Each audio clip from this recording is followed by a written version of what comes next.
So you've just picked up that new board game, and maybe it's something that has some weight to it, has some bite to it, like Mage Knight. I've been playing Mage Knight for a couple of years now. It's a game that I regularly play when I have some time to set aside because it is a detailed and involved game, and it's a fantastic game from both solo and playing with a group. I believe, I think, I feel, and if you've had some experience with Mage Knight, I think you'll agree, I think I'm playing the game right after all these years of trying to play it. And occasionally I do have to refer back to the rule books. So you have that new title in your collection. You've just opened it up. There's that ink smell, the smell of plastic, the smell of possibility. You're punching out those tiles and tokens. The dice are just crisp and clean. The cards stacked, ready to go. So much possibility. So maybe that title is like Mage Knight, or maybe the title's something a little bit more lighter, easier to play, like Zombicide Invader, where you can kind of look through the rule book and more or less figure out how to play the game. And within the first 10 or 15 minutes, a couple of turns, you're good to go. And maybe once in a while, you'll refer back to the rules to see how some of the different abominations work. And then there are titles, most of the titles in my collection, which are about midway. And what I mean by that is I've got to kind of read my way through the rule book, and I kind of have to see some plays and explore things out. In the first couple of games, I believe I'm sort of kind of playing correctly. So this leads into today's vlog. How do you learn? What are some of the ways to learn how to play a board game, a new board game?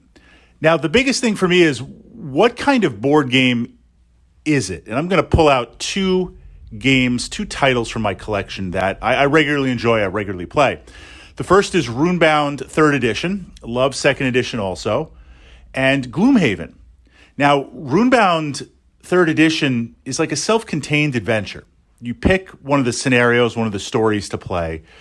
You go through, it's random based on the spawns, based on the monsters, based on the character you want to play, the gear, you level up, and you have an end boss fight. It does a great job of telling that story. A game like this is different every time, but it's self-contained, versus Gloomhaven. Gloomhaven, and we're kind of discounting that first tutorial scenario mission. Because yes, it kind of officially launches the quest. No spoilers, Gloomhaven, you've got to figure it out all on your own. It definitely launches the quest. But at the same time, Gloomhaven is very much a game of self-discovery, of making decisions, of going on quests, on seeing what's available. So the difference between the two I found when I was learning them, Gloomhaven, I wanted to learn it quicker, and certainly it was more complex than Runebound. But the challenge here is learning the game I didn't want to learn the game as I play it, because I don't want to make mistakes or open up character classes or open up opportunities in the story as a legacy system that I shouldn't be. Versus Runebound, well, okay, if I play the first game just totally wrong and the second one wrong, it's not that type of legacy game. It's not that type of unlock game. So I go into that saying, I kind of look and say, well, what is the focus of this game? Now, the title that I recently obtained, Bard Song, Core Pledge, missed the Kickstarter, see what else I can pick up, but very intrigued by this possibility as a dungeon crawler. And Bard Song, the first thing I have to say is a side note, the organization of the game in terms of the trays and the character holders and the ways to hold the tokens. Finally, I mean, Nemesis was organized fantastically. I think we're getting to this point where you can't pull a Fantasy Flight anymore and just toss it in a box, and once it's unpunched and everything ready to go, there's nowhere to store it.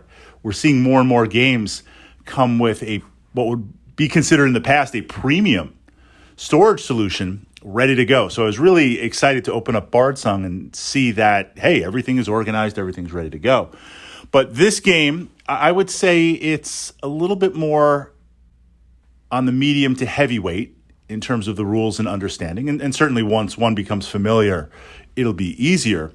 But also it is a legacy quest story type game. So in exploring this, I'm approaching this differently in that I want to see tutorials online. I want to learn, but I don't want to have any spoilers. I don't want to jump into the game. So what this leads to in learning a board game, obviously the best way to learn, it's kind of like Dungeons and Dragons back in the day. No one really knew what a dungeon master was. You went out and you found a dungeon master and you kind of watched them and maybe they taught you and you became a dungeon master through a dungeon master. It was like a rite of initiation. I find things similar with a board game. If there's someone that has the game, knows the game, plays the game, then just having them teach you or even just to kind of manage the game and run through a couple of times.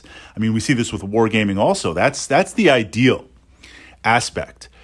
If that's not available, and it not always is available, then I tend to turn to YouTube. Now, YouTube is fantastic. I don't have to tell you that. I mean, a lot of great content, a lot of great support for the board gaming community.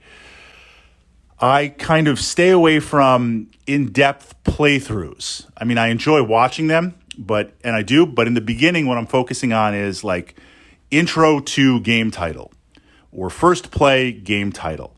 And certainly someone playing the game, showing it off, they're not going to remember every rule. Not every scenario is going to come up.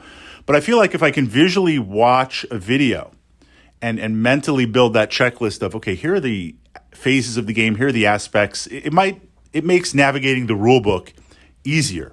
So YouTube is definitely a resource. YouTube is definitely somewhere to go to. Another place that I found valuable as I make that first way through is being a member of certain Facebook groups and being able to post to that or see questions to that. Takes a little bit more time, a day or two to get a response, but certainly if there's a title that you enjoy and you're on Facebook and you can connect with that community, that group, it's a great interface. It's also a great way to stay on top of the game and get that feedback. That is the ideal. Now, on the other side, after I've played the game numerous times and I'm into the quest and I'm into the story, then just out of curiosity, then I will start watching full playthroughs because I'm interested to see decisions other players have made or in that moment, the tactica.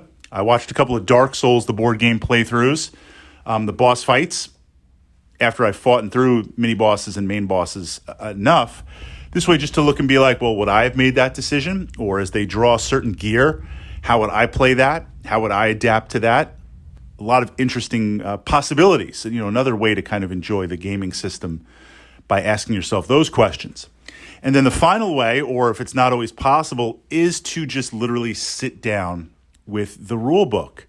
And when I go that old school way, right, it's like the Magic Realm way. Here you go. Here's the book. Figure it out. I'll read it through a few times. Now, I want to jump in. Bard Sung, I've got everything set up. I'm jumping in. I want to play. But I take that step back and I read through the rule book casually a few times, maybe over the course of a day or two. Try to figure out a checklist or a flow chart of how it plays, and then I slowly will jump into that and try to play that way. But kicking it back out to you guys, the ideal way to learn a board game, I think that matrix would be if we know someone that has played the title, has the title, knows the title, absolutely. Just taking you through one or two games, done, fantastic. I mean, back in the day, that's how I learned to play Settlers, which, that was a big deal. Second best way or supplemental would be YouTube, but I'm careful for the videos that I watch. I don't want to see any complete playthroughs. And then third, which I'm going to do anyway, but still has value, just sitting down old school and reading through the rule book and trying to make sense. And some games are better than others with tutorials. Try to make sense of the tutorial.